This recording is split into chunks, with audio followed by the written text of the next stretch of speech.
कबाबों की वैरायटी तो अनलिमिटेड है, लेकिन जो कबाब मैं बना रही हूँ वो बहुत कम मसालों और कम मेहनत से तैयार किए गए जूसी और मज़ेदार हैं। अस्सलाम वालेकुम, मैं हूँ Maha. Welcome to Sammy Foods. हंसते रहें, मुस्कुराते रहें और मज़े मज़े के खाने बनाते रहें। तो डियर व्यूवर्स, हमेशा की तरह आज भी सैमी फूड्स के किचन में बन रही है बहुत आसान, डिफरेंट और यूनिक सी रेसिपी, जिसे बनाना बहुत आसान और खाने में बेहद मज़ेदार। तो फिर देर किस बात की, जल्दी से इसे बनाना स्टार्ट करते हैं।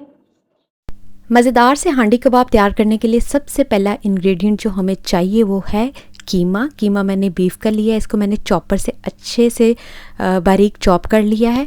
अब इसमें ऐड करेंगे हम कुछ मसाले, हाफ़ टी स्पून नमक, हाफ़ टी स्पून लाल मिर्च, धनिया पाउडर 1 टीस्पून, हल्दी क्वार्टर टी स्पून इसमें रेड चिली फ्लेक्स जाएंगे, क्वार्टर टी स्पून मैंने इसमें ज़ीरा और गरम मसाला ऐड किया है, हाफ़ टी स्पून अजवाइन, हाफ टेबल स्पून अदरक और हाफ टेबल स्पून ही लहसुन का पेस्ट इसमें ऐड करेंगे। 4 से 5 सब्ज मिर्चें जिन्हें मैंने बारीक चॉप कर लिया वो इसमें ऐड करेंगे। मीडियम साइज़ का एक प्याज बारीक चॉप करके उसका पानी रिमूव कर लिया वो मैंने इसमें ऐड किया है। 2 टेबल स्पून इसमें लेमन जूस जाएंगे जो मीट को अच्छे से टेंडर कर देगा। अब इन सारी चीज़ों को बहुत अच्छे से मिक्स कर लेंगे और इसको इतना मैश करेंगे कि ये बिल्कुल मुलायम हो जाए।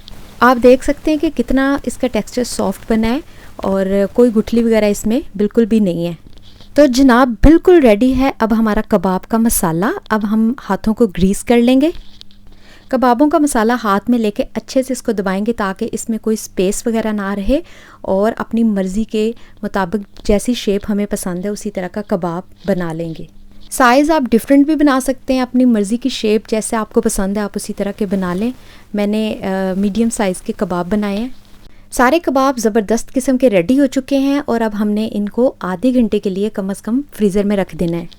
तो जनाब हो चुका है आधा घंटा और अब हमें चाहिए एक पैन और उसमें मैंने लिया है कुकिंग ऑयल हाफ़ कप।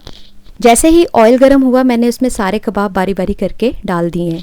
इनको हमने डीप फ्राई नहीं करना, शैलो फ्राई करना है और मीडियम टू हाई फ्लेम पे हमने इनको पकाना है। कबाबों को हमने ओवर कुक नहीं करना, इनको जूसी सा रहने देना है। 5 से 6 मिनट में ही आप देख सकते हैं कि इन पे खूबसूरत सा कलर आना शुरू हो जाएगा और आप इनकी साइड जो है मुसलसल साथ साथ पलटते रहिएगा। अपनी मर्ज़ी के मुताबिक कलर आने तक आप कबाबों को फ्राई कर सकते हैं, लेकिन मेरी सजेशन ये है कि आप इनको ज़्यादा डार्क शेड मत दीजिएगा। कबाबों पर बहुत खूबसूरत गोल्डन सा कलर आ चुका है। मैं अब एक एक करके कबाब को ऑयल से निकाल लूँगी। बेहतरीन से कबाब हो चुके हैं रेडी। अब हम इसकी ग्रेवी तैयार करेंगे। इसके लिए मैंने लिया है एक कढ़ाई में हाफ़ कप कुकिंग ऑयल, एक मीडियम साइज़ का प्याज, इसको मैंने बारीक चॉप कर लिया था।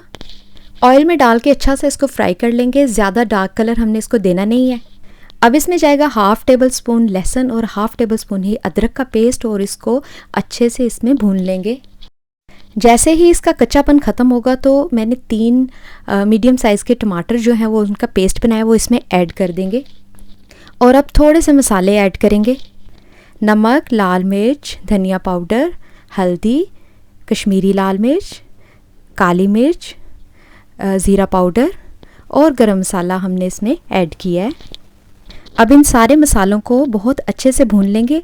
आप देख सकते हैं कि 3 से 4 मिनट में ही ये इतना खूबसूरत कलर इसका आ चुका है। अब इसमें ऐड करेंगे फेंटा हुआ आधा कप दही और फिर से इन सारे मसालों को एक दफ़ा से अच्छे से भून लेंगे। ग्रेवी बिल्कुल रेडी हो चुकी है। अब जो कबाब हमने फ्राई किए थे वो इसमें ऐड कर देंगे।